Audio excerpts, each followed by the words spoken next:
انسان کی سب سے بڑی کمزوریوں میں سے ایک جو بہت بڑی کمزوری جس کو کنسیڈر کیا جاتا ہے وہ غرض ہے۔ آج ہم اس پہ تھوڑا سا روشنی ڈالیں گے، اور اگر ہر انسان اپنے معاملات زندگی میں دیکھیں یا ایسے اشخاص جو ایک بہت بڑی ذمہ داریوں پہ فائز ہیں اور ان کا اور عوام کے ساتھ اس غرض کا کتنا کنسیپٹ ہے، اگر اس کو دیکھیں تو اس کی اہمیت اور ہمارے سامنے اجاگر ہوگی۔ اگر ہم اس کی ایکسپلینیشن ایک ایگزامپل سے کریں، ایک واقعہ سے کریں، تو میرا خیال میں ہم اس کو زیادہ صحیح وے میں انڈرسٹینڈ کر سکیں گے۔ ایک بادشاہ تھا اور اس کا ایک نوجوان وزیر تھا۔ ایک دفعہ ایسا ہوا کہ بادشاہ نے اس نوجوان وزیر کی آنکھوں میں خواہش اور حسرت دیکھی۔ جب بادشاہ نے اس کی خواہش اور حسرت کو اس شدت سے دیکھا تو بادشاہ نے کیا کیا، اس وزیر کو اپنے پاس بلایا اور اس سے فرمایا کہ آپ کی زندگی کی سب سے بڑی خواہش کیا ہے؟ وزیر پہلے تو کچھ گھبرایا، پھر گھٹنوں پہ جھک کر عاجزی سے کہا کہ بادشاہ سلامت، آپ کے پاس دنیا کی ایک خوبصورت سلطنت کے آپ مالک ہیں۔ میں چاہتا ہوں کہ اس سلطنت کا اگر 10واں حصہ بھی میرے پاس ہوتا تو میں دنیا کا ایک خوش نصیب اور امیر ترین شخص مانا جاتا۔ بادشاہ نے کہا کہ اگر آپ ان 3 سوالات کے جوابات مجھے دے دیں تو میں آپ کو اس سلطنت کا 10واں نہیں بلکہ اس سلطنت کا آپ کو میں آدھی سلطنت کا مالک بنا دوں گا۔ وزیر نے کہا کہ یہ کیسے ممکن ہو سکتا ہے کہ مجھ جیسا ایک شخص اس آدھی سلطنت کا مالک بن جائے گا؟ بادشاہ نے کہا اگر آپ اس 3 سوالات کے جوابات لے کے آتے ہیں تو میں آپ کو یہ تحریری دیتا ہوں کہ آپ اس سلطنت کے آدھی کے مالک بن جائیں گے، اور اگر ان 3 سوالات کی آپ جوابات نہیں لے کے آتے تو پھر آپ کا سر قلم کر دیا جائے گا۔ بادشاہ نے اپنے ان 3 سوالات کو دہرایا، جس میں سے پہلا سوالات کیا تھا؟ پہلا سوال یہ تھا کہ انسان کی زندگی کی سب سے بڑی سچائی کیا ہے؟ دوسرا سوال کہ انسان کی زندگی کی سب سے بڑا دھوکہ کیا ہے؟ تیسرا سوال کہ انسان کی زندگی کی سب سے بڑی کمزوری کیا ہے؟ بادشاہ کے یہ 3 سوالات تھے، اور بادشاہ نے کہا کہ ان کے جوابات کے متلاشی ہونے کے لیے آپ کو 30 دن کا وقت دیا جاتا ہے۔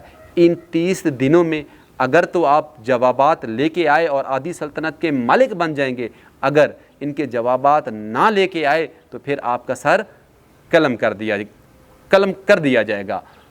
وہ اب اس دربار سے چلا گیا اور اس نے اپنے ادیب، دانشور، مفکر اور جتنے بھی ایک انٹیلیجنٹ ذہین لوگ تھے ان کو اپنے سامنے بلایا اور ان کے سامنے یہ سوالات رکھ دیے، لیکن وہ مفکر اور دانشور انٹیلیجنٹ لوگ سوچنے کے بعد کوئی ایک تسلی بخش ایسا جواب نہ تلاش کر سکے جس سے وہ کیا ہے کہ وزیر کو مطمئن کر پاتے۔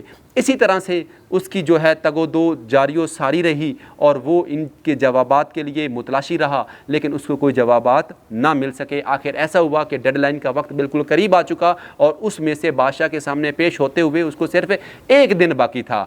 وہ مایوسی کے عالم میں شہر سے گاؤں کی طرف چلا گیا، اور اس دوران اس کا جو شاہی لباس تھا وہ بالکل پھٹ چکا تھا، جوتے اس کے بالکل پھٹ چکے تھے، پاؤں کی ایڑیاں بالکل اس کی پھٹ چکی تھیں۔ کیوں کہ جب وہ بادشاہ کے سامنے پیش ہوگا، اگر ان سوالات کے جوابات ہوں گے تو کیا ہوگا؟ آدھی سلطنت کی ملکیت ہوگی اس کے پاس، اور اگر نہیں ہوگے تو اس کو اس دنیا سے جانا پڑے گا۔ آخر ایسا ہوا کہ وہ ایک گاؤں میں پہنچا، وہاں پہ اس نے ایک کچی آبادی دیکھی اور کچی آبادی کے ساتھ اس نے دیکھا کہ ایک آدمی بیٹھا ہے، اور اس نے کیا کیا، وہ ایک فقیر ٹائپ آدمی ہے اور اس نے ساتھ میں ایک جھونپڑی لگائی ہوئی ہے، اور جھونپڑی کے میں ایک فقیر ہے اور دوسرا اس کا ایک کتا ہے جو کہ کیا کر رہا ہے؟ دودھ پی رہا تھا۔ وہ جو ہی داخل ہوا، فقیر نے اس کی طرف دیکھا اور کہا کہ آپ کے سوالات کے جو جوابات ہیں وہ میرے پاس ہیں۔ وہ بڑا حیران و پریشان ہوا کہ یہ کیسے ممکن ہو سکتا ہے کہ اس فقیر کو پتہ ہی نہیں اور کہ میرے کچھ سوالات ہیں، اور وہ سوالات جو ایک دانشور، عظیم، مفکر اور ذہین لوگ نہ دے سکے وہ ایک فقیر کیا دے گا؟ خیر اس نے اپنے سوالات دہرائے۔ فقیر نے کہا کہ پہلے جو 2 سوالات آپ کے ہیں اس کا میں آپ کو فری میں جواب دوں گا، لیکن تیسرے سوال کے جواب دینے کے لیے میری آپ سے ایک شرط ہوگی، جب آپ وہ شرط پوری کریں گے تو پھر میں تیسرے سوال کا آپ کو جواب دوں گا۔ اس نے پہلا سوال دہرایا کہ انسان کی زندگی کی سب سے بڑی سچائی کیا ہے؟ فقیر نے بتایا کہ انسان کی زندگی کی سب سے بڑی سچائی جو ہے وہ کیا ہے؟ وہ موت ہے۔ انسان کوئی بھی ہو، جہاں کہاں بھی ہو، کچھ بھی ہو، وہ اس سچائی سے نہیں بچ سکتا۔ دوسرا سوال کہ انسان کی زندگی کا سب سے بڑا دھوکہ کیا ہے؟ فقیر نے جواب دیا کہ انسان کی زندگی کا سب سے بڑا کیا دھوکہ ہے؟ وہ زندگی ہے۔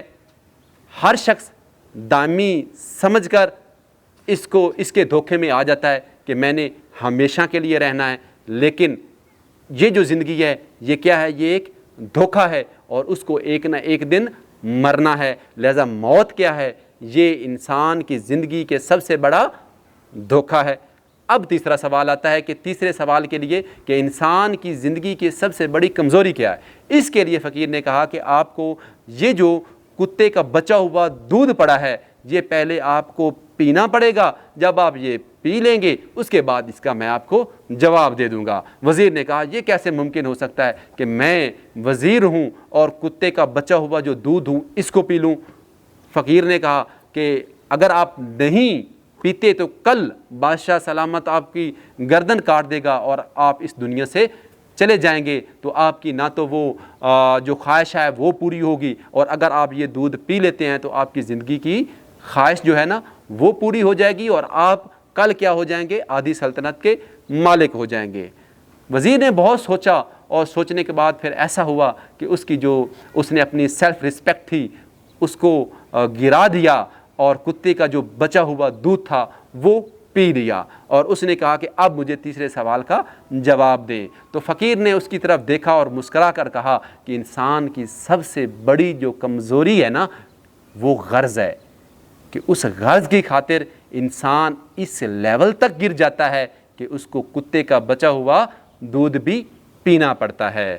تو غرض ایک ایسی بڑی اس کو میں کہوں گا کہ ایسی بڑی ایک بیماری ہے جس سے ہمیں بچنا چاہیے، اور اس غرض کو اگر ہم آج کل کے معاشرے میں دیکھیں، آج کل کے معاملات میں دیکھیں، آج کل کے ہمارے جو سسٹم ہے اس کو دیکھیں، تو اس کا بہت زیادہ عمل دخل ہے۔ لہذا ہر انسان کو اپنے گریبان میں جھانکنا چاہیے، دیکھنا چاہیے کہ ایک جو خوشحال زندگی ہے وہ کیسے گزرتی ہے، اور اگر ہم دیکھیں انسان کا سب سے بڑی سچائی جو ہم نے بیان کی، انسان کا زندگی کا سب سے بڑا دھوکہ جو بیان کیا، تو وہ کیا ہے؟ اگر ہم اس کو اسلامک پوائنٹ آف ویو سے بھی دیکھیں تو already Islamic point of view سے یہ چیز کلیئر ہے کہ انسان نے اس سے دنیا فانی سے ایک نہ ایک دن جانا ہے۔ جب انسان نے جانا ہے تو کیوں نہ وہ اس ایک وقتی مفادات کی خاطر، اس کو نہ حاصل کرنے کی خاطر تو کیا کر سکتا ہے کہ وہ اپنی عاقبت بخیر کے لیے، انسانیت کی فلاح و بہبودی کے لیے، اور اپنے جو معاملات ہیں ان کو اچھے خوش سلوبی سے سر انجام دینے کے لیے کیا کر سکتا ہے کہ اس بیماری سے بچ سکتا ہے، اور اپنے لیے کیا ہو سکتا ہے کہ سکون اور کامیاب زندگی گزار سکتا ہے۔ والسلام ورحمۃ اللہ وبرکاتہ۔